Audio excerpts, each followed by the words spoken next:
Yes, mega big shout out na Saturday morning Luzon, Visayas at sa Mindanao. Most especially sa Bibang Panig ng abroad. Yes, balik trabaho naman mga guys. Yes, araw ngayon sa Badlong mga guys, Pizza 20 City sa buwan sa December mga guys. Yes, sasalubungin na natin ang bagong taon mga guys. Yes, balik trabaho ngayon mga guys hanggang 29. Yes, Martes, Miyerkules, holiday na, 30-31. Yes, kaya mga guys, salubungin natin ang bagong taon mga guys na masaya mga guys. Kahit may problema mga guys, hindi naman mawala sa atin yung problema mga guys. So kailangan natin mga guys, salubungin natin ang paghiwalay sa 25 mga guys papuntang 26 na masaya tayo mga guys. Yes, mega big shout out sa lahat ng mga kapaybayan ko nakadilta ngayon, sa mga D-shift, sa mga nakapurto na night shift. Yes, sa mga bumalik na sa iba-ibang trabaho ngayon sa ibang mga establishment, iba-ibang company, iba-ibang security service agency. Yes. Yes. Sa mga sa mga grab rider, jeepney driver, bus driver. Yes. Mega big shout out na great Saturday morning sa inyong lahat.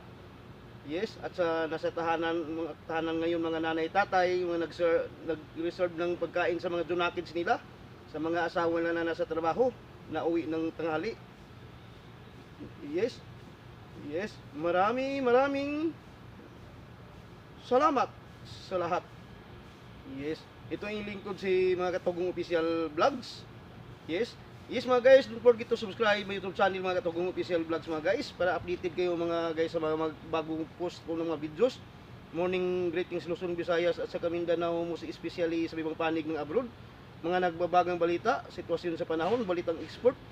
Yes mga guys, dito lamang sa YouTube channel mga Katugong Official Vlogs mga guys. At sa reels ko mga guys, ang Glinsky Ordinaryo 2025. My motto is you cannot sigurize the Carabao under the mango tree. Ang tao ay siguro. Kaya mga guys, sa bawat salitang binibitawan natin mga guys, kailangan mga guys pag-isipan natin ng maraming bisis mga guys, na wala tayong taong nasaktan, walang taong nagagalit sa atin, walang taong nasasaktan mga guys. Yes, walang taong nagagalit sa atin, walang taong nasaktan. Kaya yes mga guys, kaya bawat mga salitang binibitawan natin, kailangan natin pag-isipan na wala tayong taong sagasaan, nasaktan at saka nagalit sa atin mga guys. Maraming salamat mga guys. Yes, nagkandak pala ako mga guys ng robbing inspection around responsibility post mga guys, building 1, 2, 3 at back area. No problem mga guys, thank you.